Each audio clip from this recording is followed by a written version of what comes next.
Asterisk, the year was 2023. West Africa's mysteriously declining birth rates had alarmed governments, not just in Burkina Faso, but in all countries where Western aid organizations had conducted vaccination campaigns over the past 5 years. Similar declines were occurring. Ibrahim Traoré secretly summoned a young biochemist educated at Cambridge. Asterisk, analyze these vaccines for me, but don't tell anyone. Asterisk, a week later, the scientist disappeared, leaving behind only an encrypted laboratory report. Asterisk, the crimson sunset cast long shadows across Ouagadougou as Dr. Amara Kate slipped through the crowded market.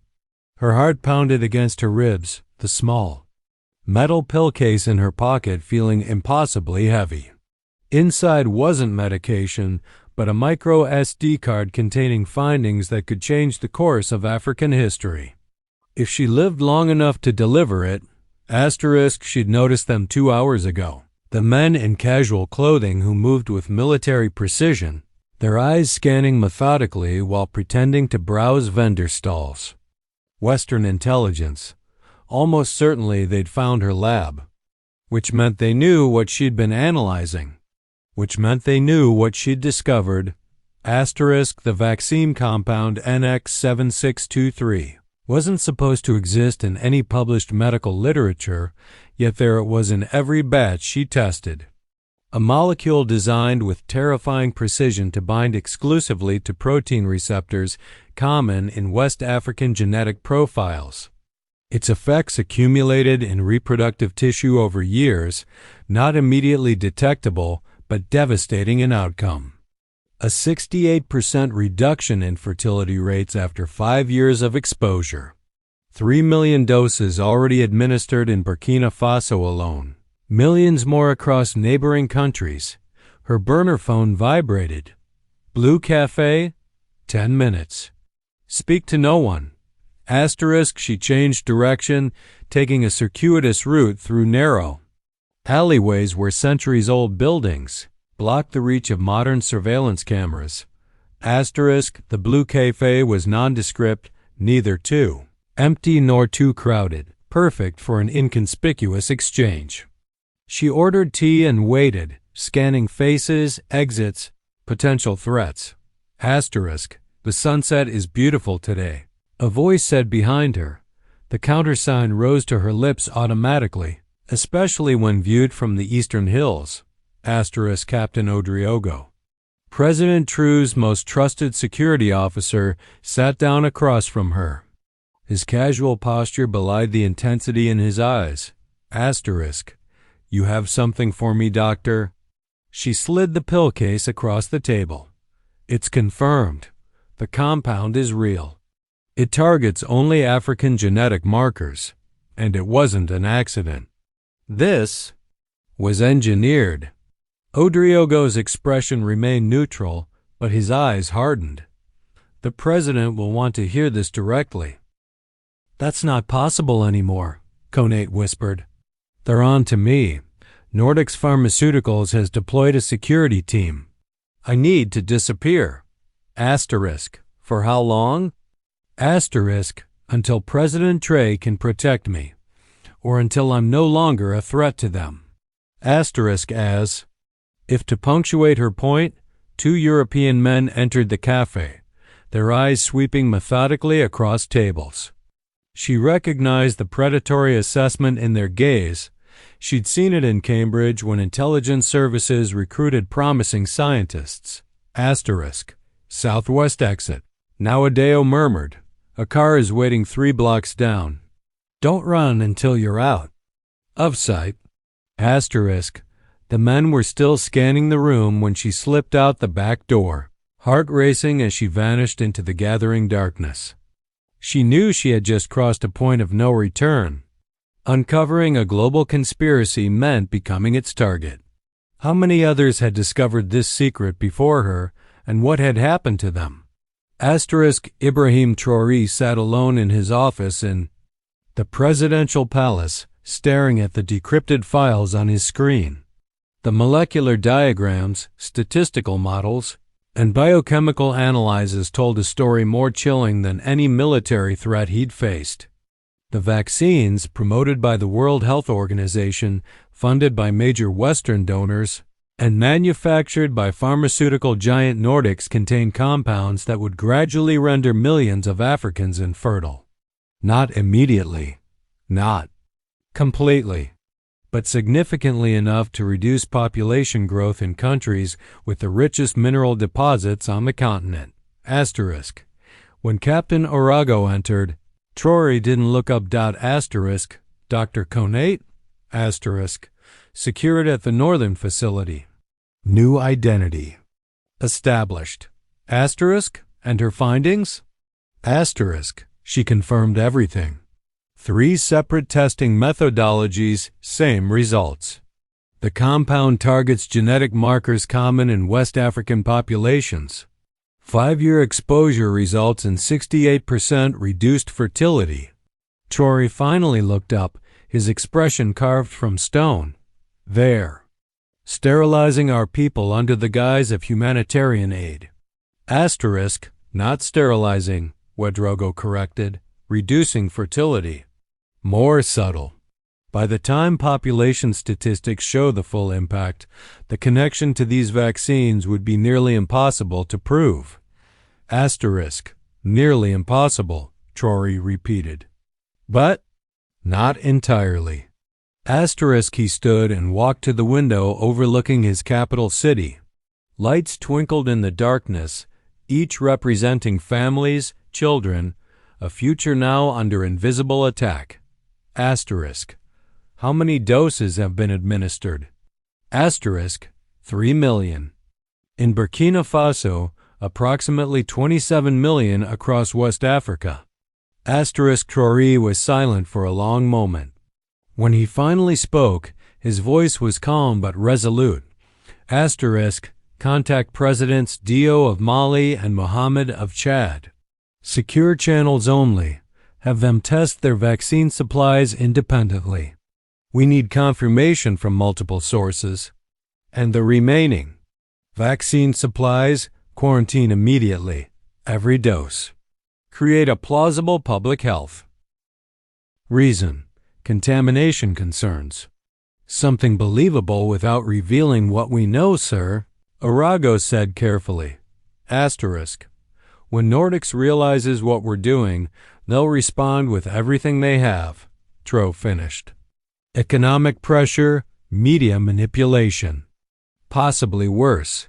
He turned from the window, which is why we prepare now. Operation Mirror Shield begins tonight. Asterisk. Arago nodded, recognizing the code name for their long-planned contingency against Western intervention. Asterisk. And if it escalates beyond economics? Traore's expression hardened. Then we reveal everything, not just to our people, but to the world. The truth is our most powerful weapon. Asterisk. What neither man knew was that in Geneva, Switzerland, an emergency meeting was already being convened at Nordics headquarters, where an encrypted message had just arrived. Asterisk. Containment breach. BFG government has evidence. Asterisk. Dr. Elizabeth Chambers paced the length of her corner office at Nordics Pharmaceuticals, the panoramic view of Lake Geneva lost on her as she dictated instructions to James Sullivan, Chief of Special Security Operations. Asterisk. Find Konate. Find any samples she might have analyzed. Find any data she might have transmitted. Complete information containment. Asterisk. Sullivan, former military intelligence with the bearing to match, remained expressionless. Asterisk. And if she's already reported to Traore? Asterisk. Then find out exactly what she discovered and who else knows. If it's contained to Traore's inner circle, we have options. If it's spread further, she left the implication hanging. Asterisk. Understood. My team is already on the ground in Ouagadougou. We've identified her laboratory and secured it. No evidence remaining. And her research team? Asterisk. Being questioned. Chambers nodded, satisfied. Keep me updated hourly. I need to brief the board and our government liaison. Asterisk after Sullivan left, Chambers sank into her chair, allowing herself a moment of genuine concern. Project Demographic Balance had been in development for 15 years, a sophisticated approach to what the Foundation's private documents called resource sustainability in high-growth regions. The West African program was just the first phase, with implementations planned for other resource-rich regions across the global south. Asterisk, the science was brilliant, compounds tailored to specific genetic profiles, fertility impacts gradual enough to manifest as natural demographic transition, all delivered through vaccines that genuinely protected against disease while carrying secondary compounds. It wasn't sterilization, she reminded herself, just managed fertility reduction. Models showed African populations would still grow, just at rates that wouldn't outpace resource development. Humanitarian in the long view. Or so she'd convinced herself. Asterisk. She picked up the phone to call the one person who could help navigate this crisis. A senior official at the World Health Organization who had personally championed the vaccine program and who sat on the board of the foundation that had provided much of Nordex's funding. Asterisk, we have a problem, she said when the call connected. Asterisk, Burkina Faso. The response from the other end was immediate and cold. Containment level 2, potentially escalating to 3. A pause. I'll make the necessary calls. Prepare your crisis response team. If this breaks containment, we'll need coordinated messaging across all channels. Asterisk, after hanging up, Chambers stared at the phone, a creeping sense of unease settling in her stomach.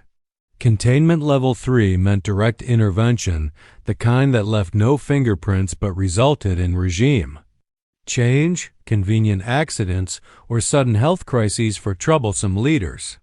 She'd never authorized that level before. But then, no one had ever found concrete evidence of NX7623 either. Asterisk. What she didn't know was that Ibrahim Traoré had anticipated exactly this response and had already set countermeasures in motion that would shock the world. Asterisk, 3 days later, Presidents Dio of Mali and Mohammed of Chad arrived secretly in Ouagadougou. In a secure conference room deep within the presidential palace, they watched as Dr. Konate presented her findings remotely, her face hidden, her voice digitally altered. Asterisk. The molecular structure is unmistakable, she explained as complex. Diagrams appeared on screen.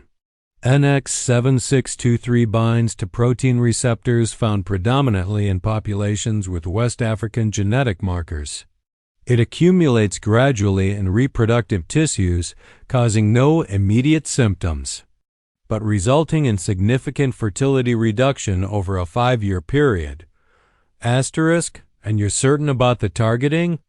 President Mohammed asked. This affects specifically African populations? Asterisk. The compound remains inert in individuals without these specific genetic markers. Our tests on samples with European and Asian genetic profiles showed no binding activity.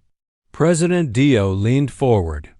Our laboratories in Mali have confirmed these findings, 3 separate tests, identical results. Asterisk, Chad confirms as well. Added Mohammed. And we've correlated the data with our demographic statistics.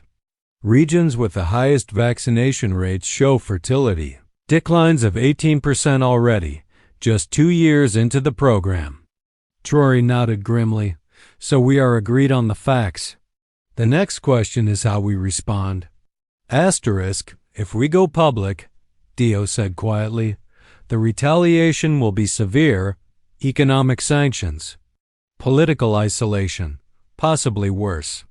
They've overthrown African leaders for less. Asterisk, which is why we must stand together, Traore replied. Not just the 3 of us, but the entire African Union. This isn't about one country. It's about the future of our continent. Asterisk. What exactly are you proposing? Asked Muhammad. Operation Truth Vaccine, Traore said, activating a secure presentation. On the main screen, a coordinated multi-phase response. The plan was audacious. First, quarantine all remaining vaccine doses across their countries. Second, compile irrefutable scientific evidence from multiple independent laboratories. Third, release this evidence simultaneously to global media outlets, scientific journals, and directly to the public through social media channels operated from secure locations outside Western control.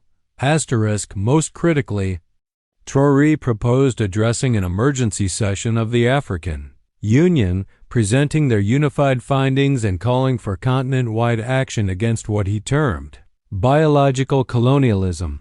They'll try to silence us, Dio warned. Not just with economics and media, but directly. I'm counting on it, Traore replied, his expression hardening. Because when they do, it will prove everything we're claiming. As they finalized the details of their plan, Captain Udeogo entered with urgent news. Sir, Nordics has just announced a voluntary recall of all vaccine batches in West Africa, citing quality control concerns. The three presidents exchanged knowing glances. The game had begun.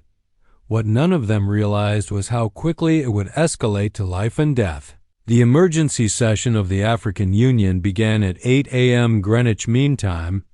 Ibrahim Traoré addressed the virtual gathering, flanked by Presidents Dio and Muhammad, with video links to health ministers from 7 other African nations. Distinguished colleagues.